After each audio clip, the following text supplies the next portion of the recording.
Hello, thank you for joining us. This is Platform. I'm Ruth Aguilera.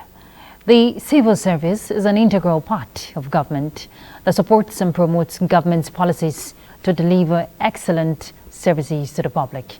Now, that is why reforms in the public service are imperative for modernization and growth. They aimed at increasing the performance, efficiency, and productivity of the workforce so as to enhance effective service delivery. The civil service reform is a deliberate action to uphold professionalism and democratic character of the civil service, with a view to promoting better delivery of public goods and services, with increased accountability, of course. Also, the need to strengthen public institutions so as to boost performance management system. Now, this can only be achieved when public services are repositioned for an effective and efficient delivery of good governance. This is why assessment of ongoing reforms in the public service is necessary in driving government's policies both at the state and national levels.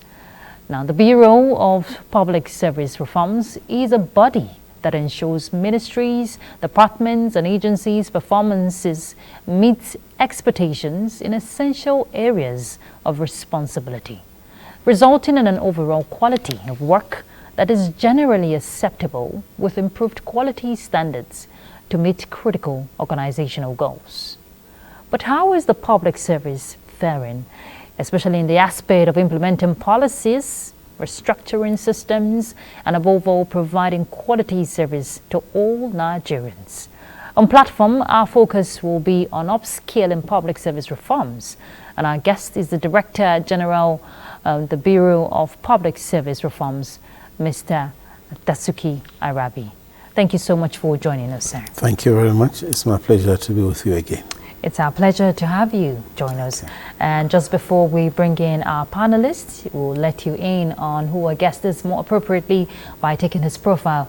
Mr. Dasuki Arabi is widely read. From what his profile says, he led the EU support to federal governance reforms. He holds a Bachelor of Arts degree in Public Administration from Ahmadu Bello University, postgraduate diploma in management, Master of Science degree in Business Administration from the Usman Danfodio University, Sokoto. He is a Fellow of Institute of Corporate Administrators, Fellow Institute of Information Managers, and full member CIPM. In 2019, Mr. Arabi was awarded Public Service of the Year by Business Day Media. He has attended various training programs both at home and abroad, now some of which is modernizing the public service benchmarking and managing performance, policy analysis and policy implementation, leading a perfect team, modern trends and human resource management, among others. Well done, Mr. Arabi. Thank you very much. Our panelist on Platform today is one of our own here in NTA, our correspondent when it comes to public service issues in the NTA and everywhere across Nigeria, Haman Jabani. Haman, thank you so much. This is your first time on Platform. Well, I've been wondering if I will ever appear here. Oh, and I'm so glad to have you. It's a pleasure. It's so nice to have you on you. Platform. Thank you so much. Yeah. All right, Mr. Arabi, let's get down to business. The year just started. Well, we'll still say it's a new year. We're still in January. So, and if you want to go by what played out in the public service in the aspect of reforms, going by the Bureau's assessment of the public service for 2024. Now, before we look at projections and other aspects, what were your findings for the outgone year? Well, thank you very much for having us. In 2024, we had deployed what we call the self-assessment tool in 47 ministries, departments, and agencies of government. And the results we obtained indicated an increasing number of agencies upgrading their performance, upscaling the skills of their officers, and trying very hard to key into the Renew Hope agenda of His Excellency, President Bola Ahmed Tinubu. However, we have noted problems and issues around adoption of the use of technology, in driving public service reforms. We have noted problems and incidences of poor skill. Of course, you know, we're working in a VUCA period where disruptions are taking place every second. You don't have people that are properly trained or skilled to address those issues. It affects the running of ministry, department, or agency of government. However, we have put in quite a number of measures to address some of these challenges even before we deployed the self-assessment tool. As I said in one of our discussions with you and others, the self-assessment tool is not a tool meant to shame and disgrace any agency of government or ministry, but to check their performance, their health status, and we work with a team of development partners and experts that follow up the results, and they help them to address these challenges that we have noticed. So it's an ongoing process.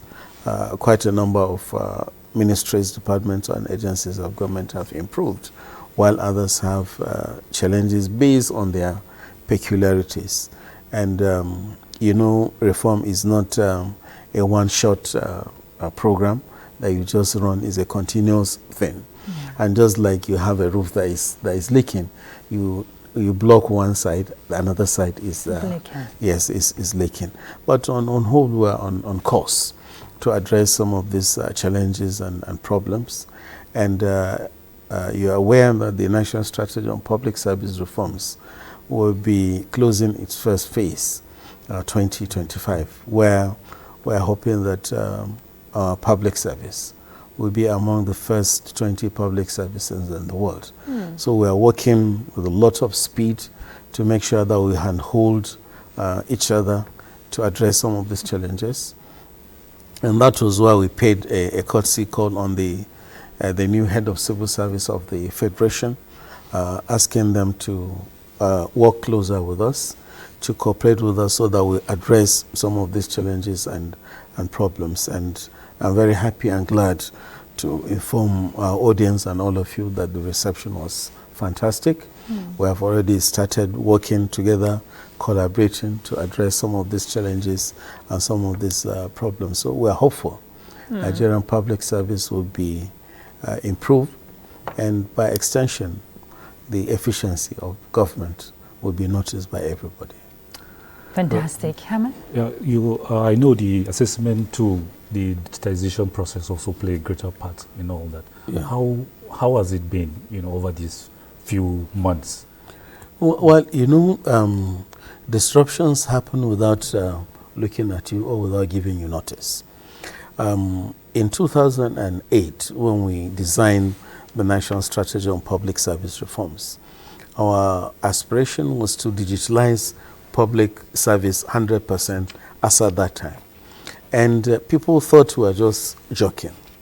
But government adopted the strategy and we started piecemeal digitalization process. All of a sudden, COVID-19 came.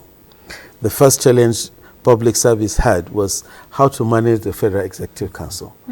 Because if they don't meet, there will be no government. Decisions cannot be taken. Yeah. So the public service was able to keep the government going by introducing an online Federal Executive Council meeting. And we are glad that that has been adopted as part of the platform and initiatives of digitalizing the federal public service. Beyond that, the e-government master plan was approved by the federal government, which is the agenda for digitalizing public service.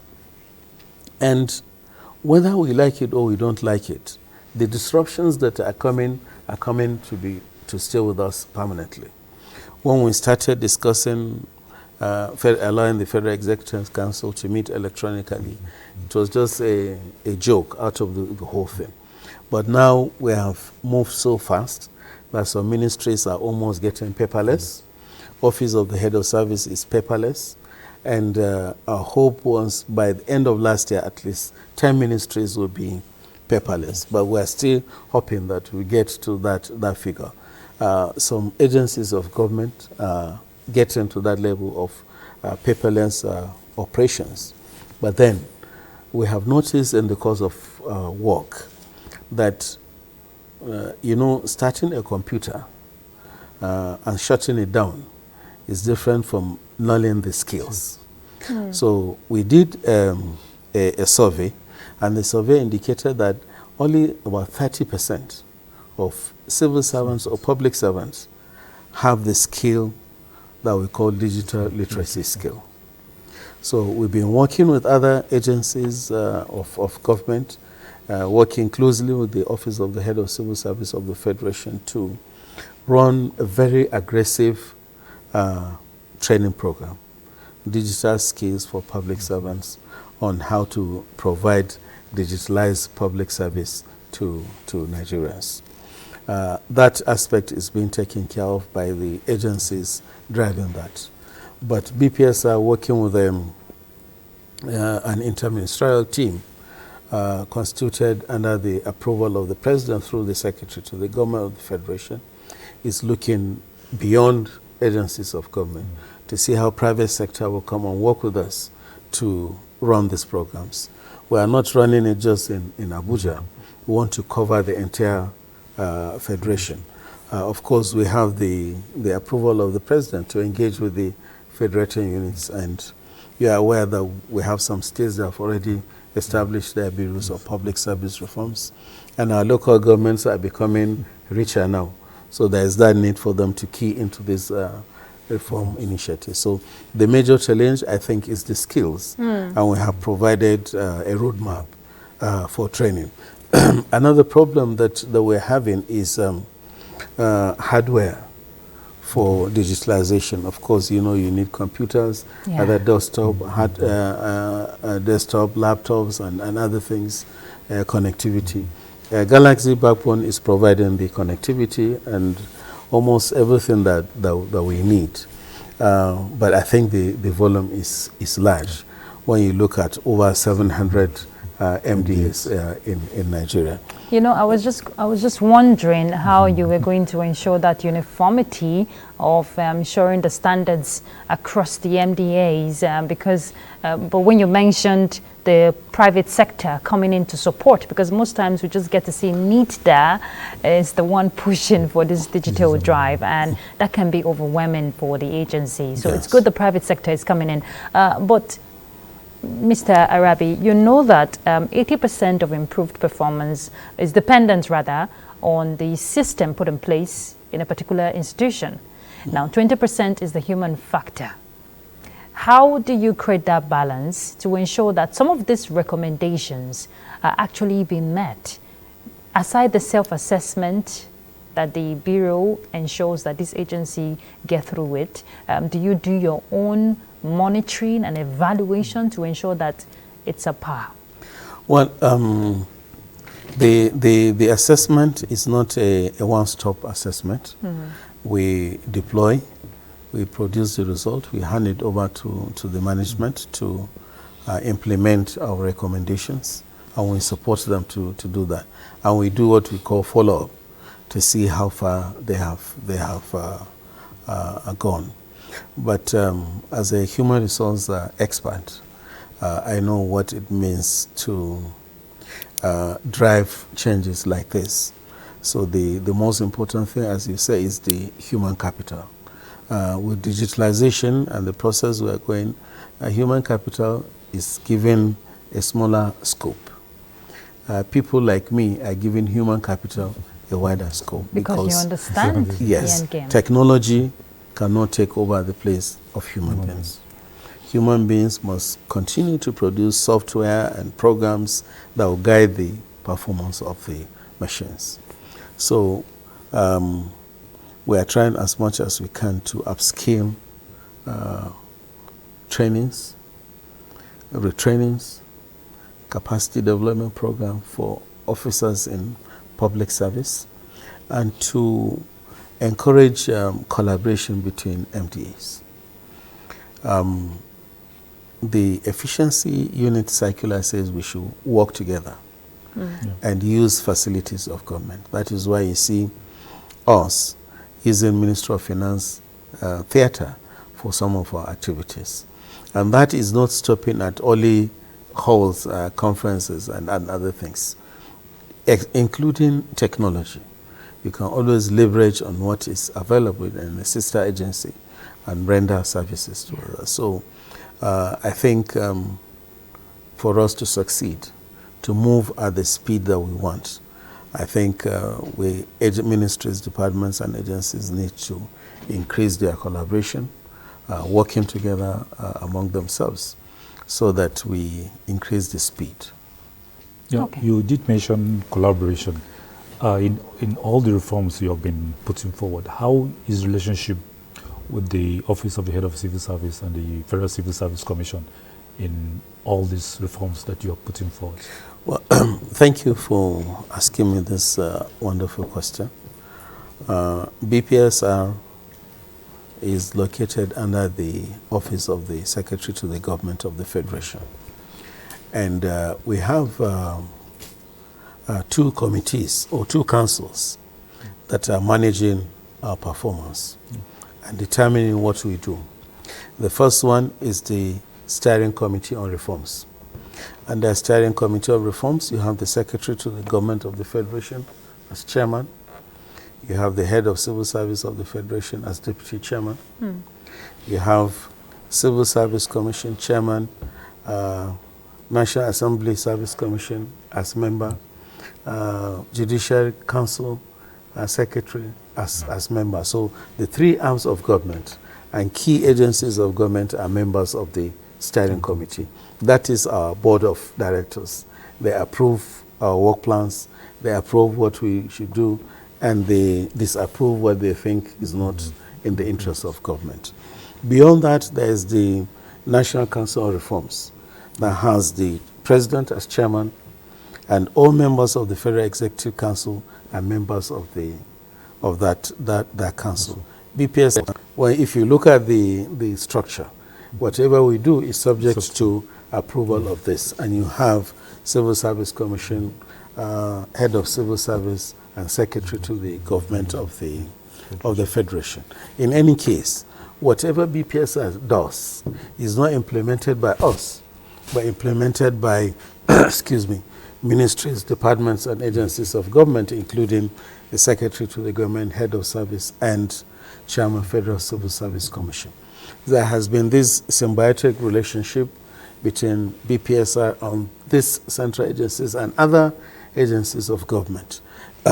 If you look at our attempt to fight corruption, improve transparency, we came up with the Procurement Bureau for Public Procurement. They are members of the Steering Committee, members of National Council on Reforms, and we work hand in hand with them. We're driving public financial management, which is not administrative per se, is looking at finance. So we have the Accountant General, the Auditor General, the Minister of Finance as members of this council and committee, and also some of our stakeholders that we work together. However, in any case, we we need to improve and strengthen the relationship and the collaboration so that the speed of delivering reforms in MDAs will be faster. Of course, you know, we are not in every ministry, we are not in MDA, in every MDA. But in 2020 and 2014, the Office of the Head of Civil Service of the Federation created a department called Department for Reforms and Service Improvement in MDAs, with directors posted to man those. Now, this again is another link between BPSR, Office of Head of Civil Service of the Federation, and other central agencies of government.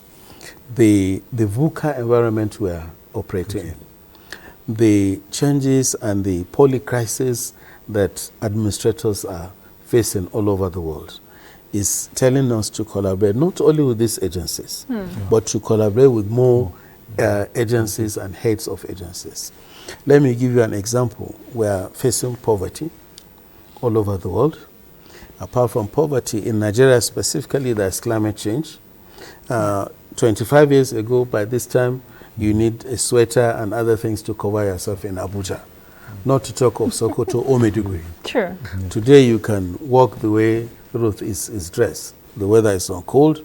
The Hamatan cold is not there. Even the dust doesn't seem to be here like before. So climate change is affecting the way we work as public servants, as administrators. That means we need to work again with Ministry of Environment. We need to work with United Nations and other organizations managing climate change to provide administrative guidelines on some of this. So collaboration should be beyond these key drivers that we have, but virtually everywhere. It's good you mentioned the collaboration, because I know part of the push for the Bureau is to have state governments key into this policy drive, more like support federal government policy or rather reforms. What is the synergy you're getting across states? Well, it is honestly, it is not too good. Wow. My hope when we started was by the end of 2024, every state will have Bureau of Public Service Reforms. And the way we close 2023 with 4 states is the way we close in 2024. 4 states? Lagos, Ogun State, Kaduna, and Gombe states. What is really the challenge?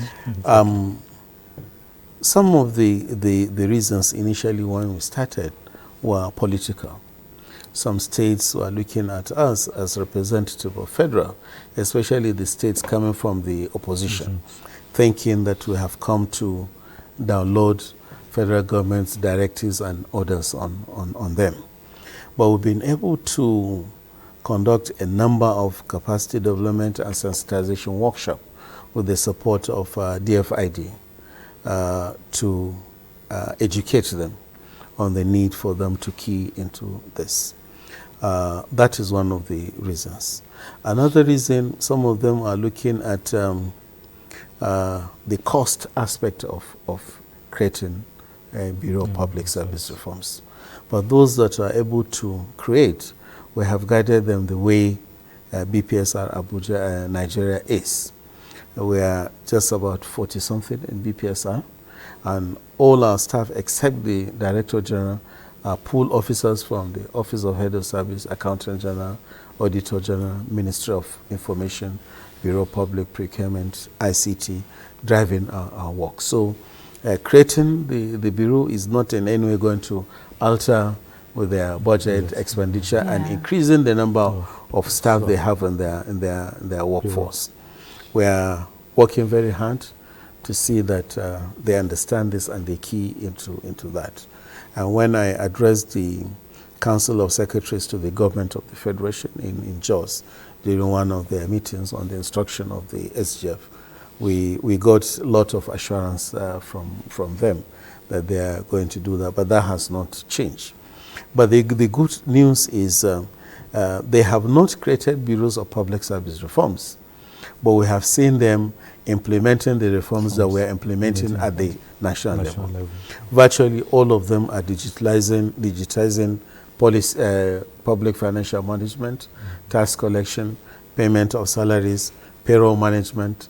Is almost digitalized service nationwide. Procurement, a lot of them now have bureaus for public procurement in their states.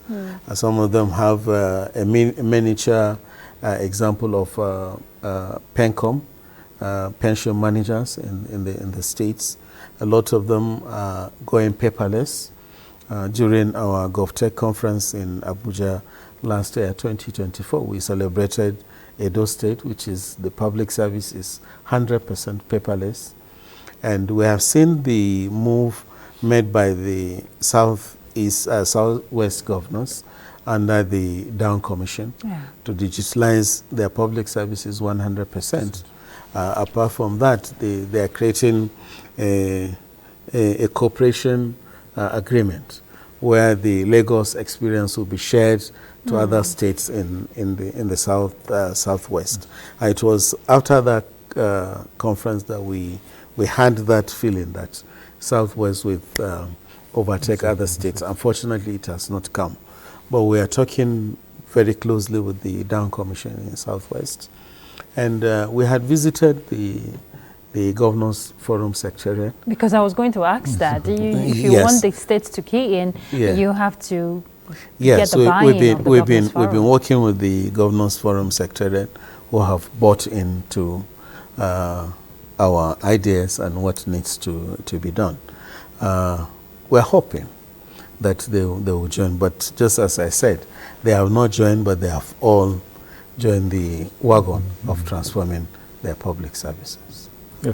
So you introduced one very catching reform, last year, the lunchtime seminar. How will you assess that reform and what are the major highlights that you tend to bring forward whenever we are having that lunchtime seminar? Well, thank you very much. Lunchtime seminar is supposed to be a presentation of scorecard by heads of ministries, departments, and agencies of government. Beyond having lunch, right? Yeah, beyond having lunch. Yes, we covered lunchtime because we have planned it to be a 1-hour activity, mid of the day, so that we don't disrupt your operation in the morning or in the evening. You come and talk to Nigerians on what you have done, what are your plans, what you have achieved, and what are your challenges. That is hanging on the platform of open government partnership and the responsibility on government to provide information on activities of its agencies to citizens. And that's why you see that we try as much as we can to get the allowed coverage for it. And we ask people to join us via Zoom from different parts of the country. And of recent, we have found quite a number of people joining us from outside the country, especially from United States. Now, initially when we started, people were skeptical. They didn't want to come, but now they have understood the aims and objectives of the lunchtime seminar, which is to publicize their activities and to inform Nigerians on what government is doing. And I'm very proud to say this, that we invited a resource person to talk about blue economy. Yeah. And when His Excellency President Bola Ahmed Tinubu came on board, from the blues, I just saw Ministry of Blue Economy. That means Nigerians are listening, people outside government are listening, and they are following us. So one of my takeaways is Ministry of Blue Economy. Secondly, the compendium that we produce serves as a guide for heads of agencies, for civil society groups, for states, and for students of research and history to know what has happened in ministries, departments, and agencies of government. However, we have noticed over the time a declining interest in public servants to address the gathering and even to attend the event. So we're thinking of rejigging it, possibly to turn it into once in a quarter activity, or to make it to happen once in every two months. I think fatigue has come into it. But beyond that, we want to see how we can adopt the use of technology in running lunchtime seminars, so that from the comfort of your office, you'll be able to join us, participate, contribute, present your papers. All right, Mr. Arabi, we'll have to take a break. When we come back, we'll pick up. Let's have that lunch break. We'll be back. Please stay tuned. Are we doing as a nation to first of all settle our teeming populace, especially the NTA's political package with a third eye on the nation's political scene? I am Fisa Ogunfuyi. Welcome. You have to be very careful giving space to people who are obviously sponsored to further the agenda of some other groups. There's a lot of questions. A lot of questions in a closed door sessions. Some of these issues, some of the problems bedeviling of their. In fact, between June 1st and July 17, 19-point-something billion has left the coffers of the NDDC. I can say my constituency, they need everything because we don't have anything.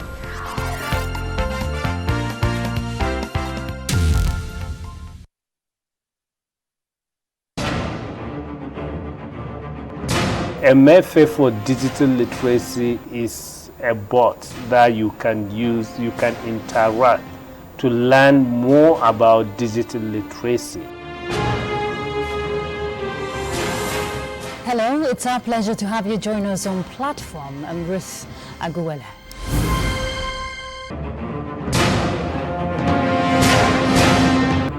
What is the yardstick for measuring everybody's moral integrity?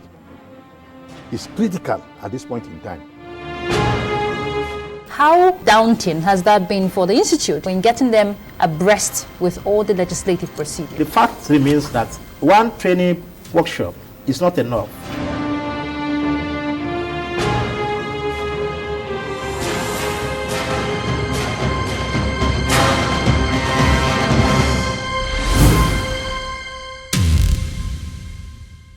Thank you for being there. The conversation is on upscaling public service reforms. Mr. Arabi, you were just, giving us a hint on what the lunchtime seminar is all about. But let's also look at the aspect of restructuring, to improve the system in the public service. Now, when you come up with recommendations based on self-assessment or your findings from maybe a particular ministry, department, or agency, what would you say are some of the constraints that has hindered the implementation process of the, what will improve the system for a particular agency? Well, thank you very much. Change and implementation of report is beyond us. Yes. We make recommendations, and those recommendations go to the steering committee and to the office of the president and the Federal Executive Council. And the implementation may not come as the way you think the government will announce, yes, we are implementing the report of what BPS have done. Mm-hmm. But you just see changes and circulars being sent out every day and every time. Example, when we had agencies rejecting or not providing access for us to deploy self-assessment tool, SGF issued a circular. Another circular was issued. That means that government is interested and is directing MDS to implement. When you see the president restructuring ministries, departments, and agencies, these are all responses to the impact assessment, the deployment of self-assessment tools, and other work that is going on by various agencies of government to streamline operations, to improve efficiency and effectiveness. Changes are not easy, they are not simple, and they are just not things that somebody would just implement overnight. But those that we are able to do, we'll make sure that we do them before even a presidential intervention comes. Example, we went to quite a number of agencies. They don't have human resource development plan, and we encourage them to do that. We went to a lot of agencies. We discovered they don't have change management plans and change champions. We quickly asked them to do that. What about training? We went to some ministries and agencies. We discovered their websites were almost dead. And we said, you must reactivate these websites. We gave them criteria on how websites of government should look like and the content.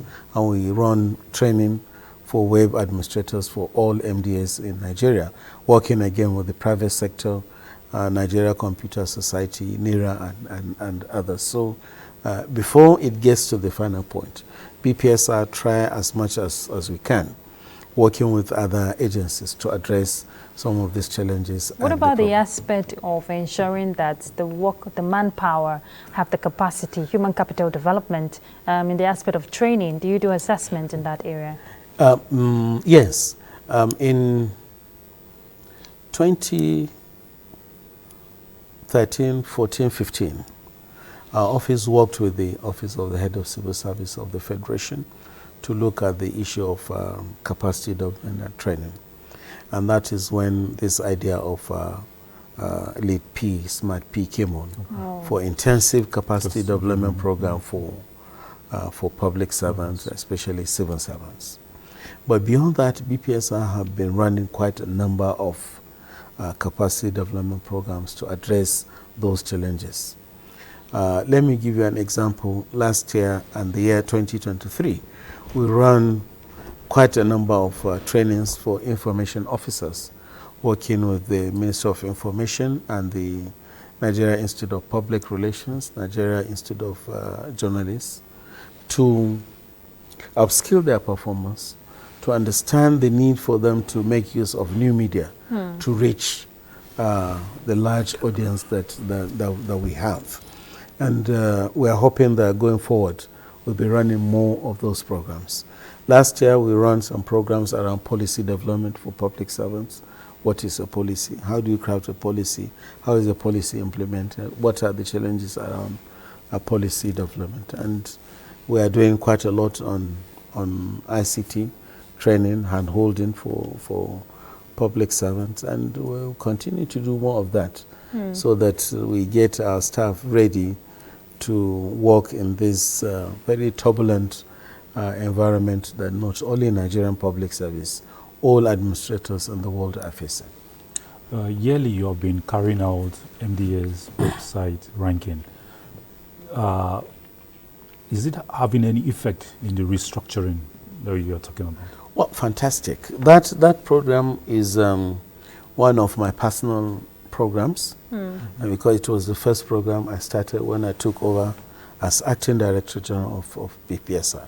And there was this depth of information on activities of government and MDAs. And we started with very few number of agencies, MDAs. Today we have covered over 300, and we're hoping by 2025 we'll be able to cover more than 500 MDAs.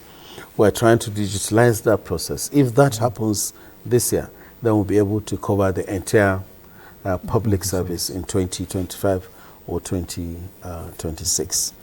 What we have done there is to compel MDAs to respond to obligations on Nigeria based on the commitments of Nigeria to the international community.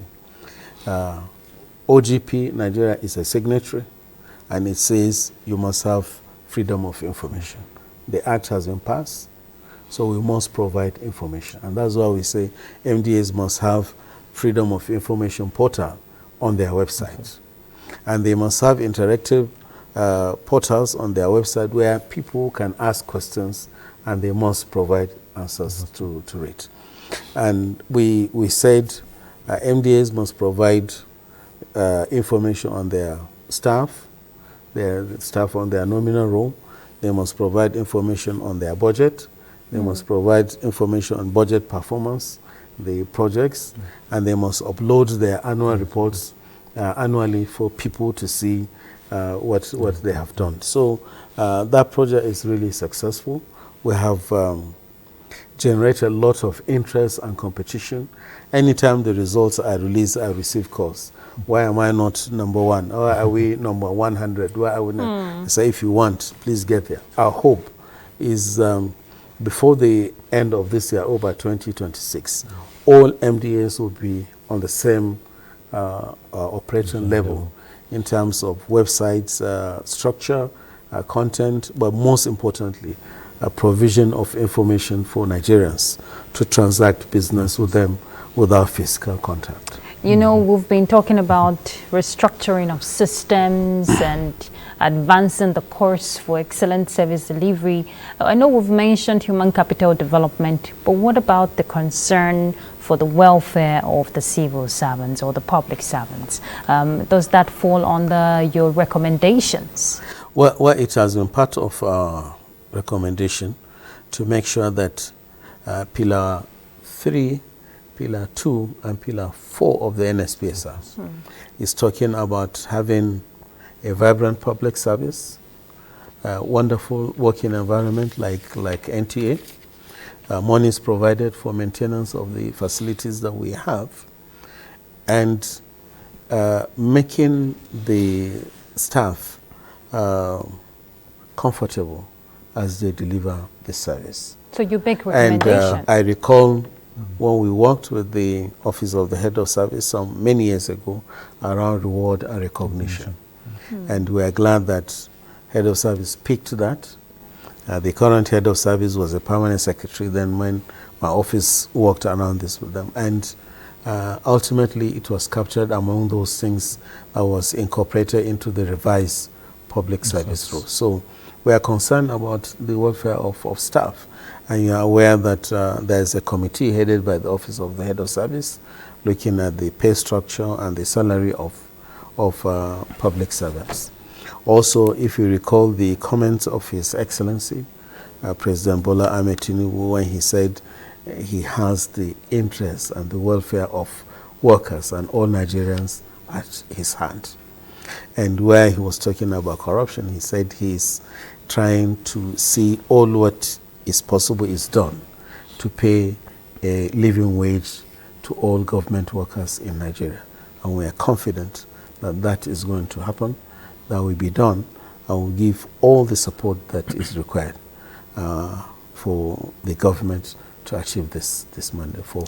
If the welfare is good, the package is good, condition of service is good. Then you say productivity. We will see improved productivity. And Pillar 4 of the National Strategy on Public Service Reform said we should reform the public service and make it more attractive so that people will leave the private sector and join the public service.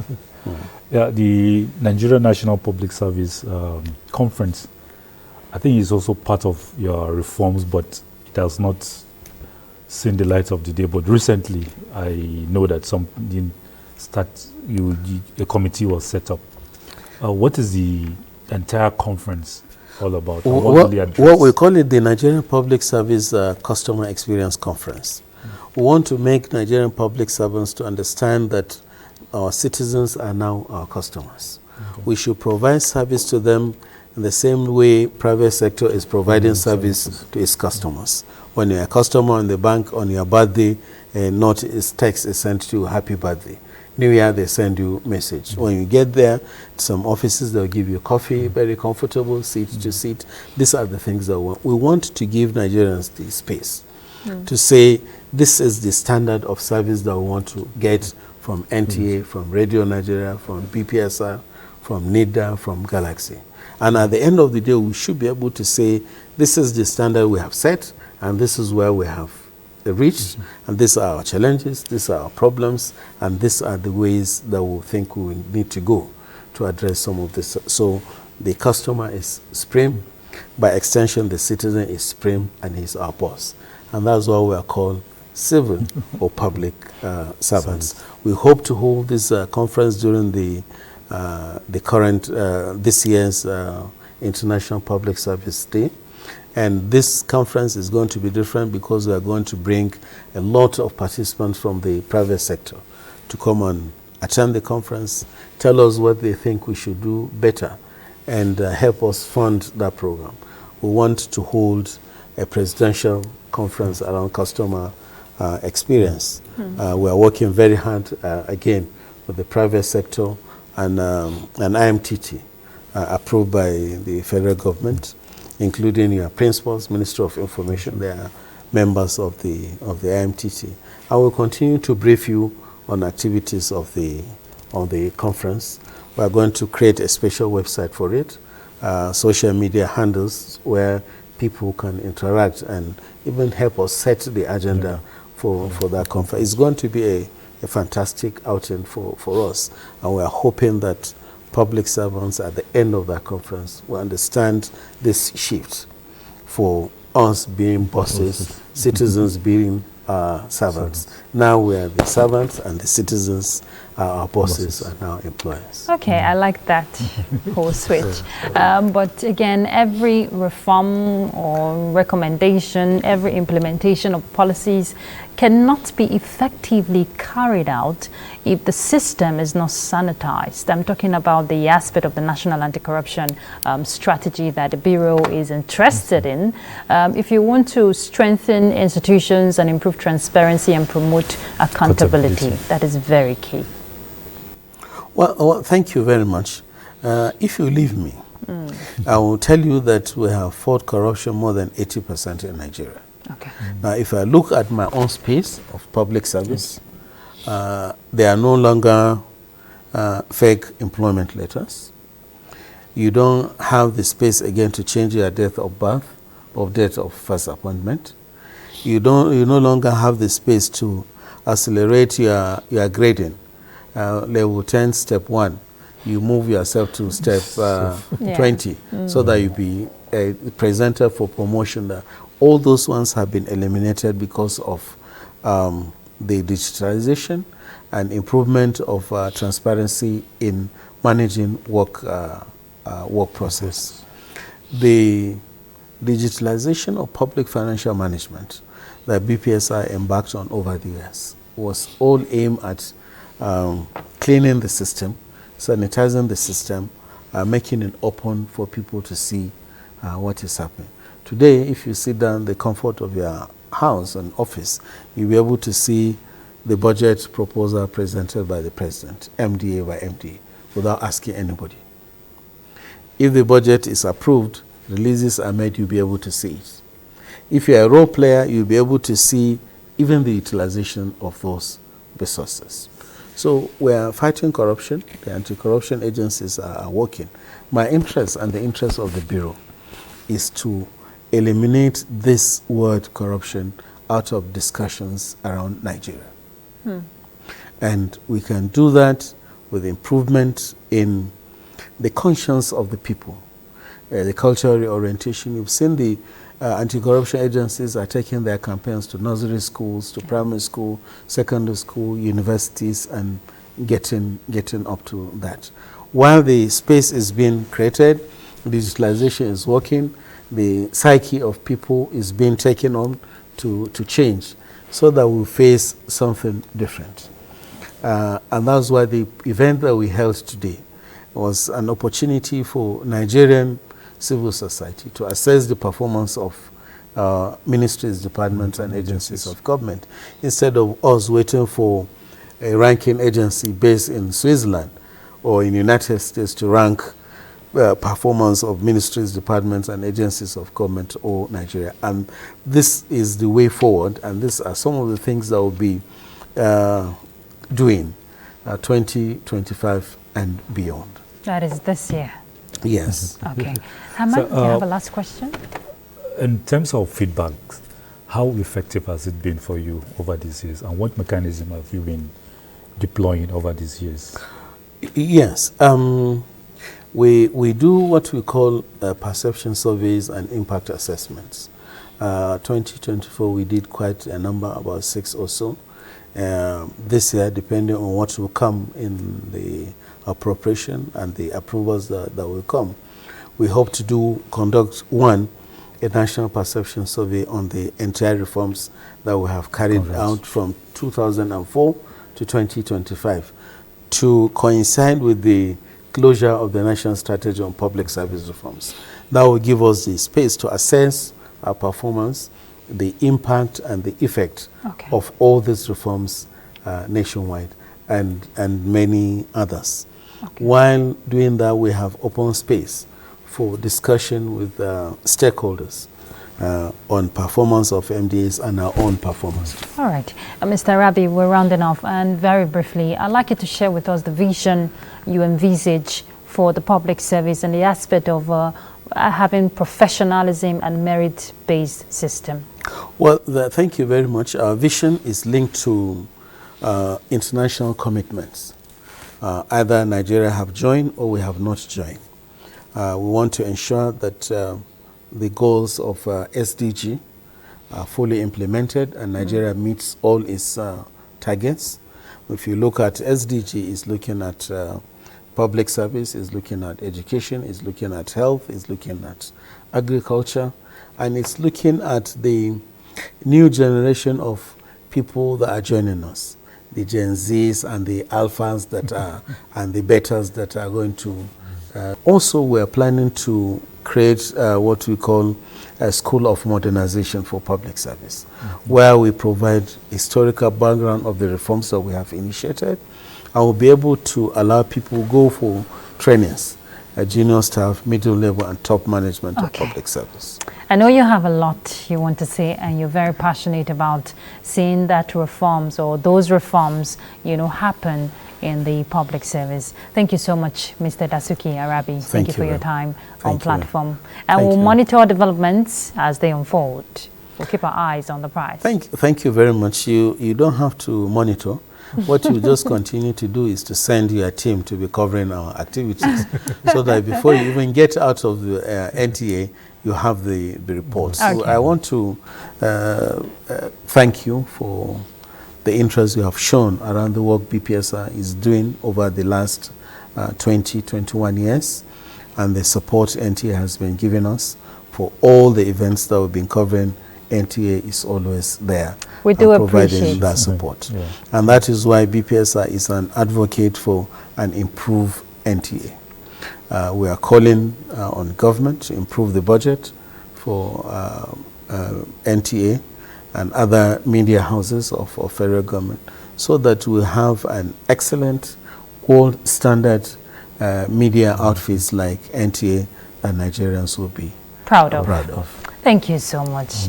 That was very thoughtful of you. Thank you. Ahmed Jabani, thank you so much, one of our correspondents here in NTA when it has to do with public service affairs. Thank you so much. It's my pleasure. Thank you very much. All right. We've been discussing upscaling public service reforms. And of course, it's a holistic approach. But if we must ensure effective service delivery, then you must play your role by doing the needful. And I do mine. And that's Platform. I'm Ruth Aguwele.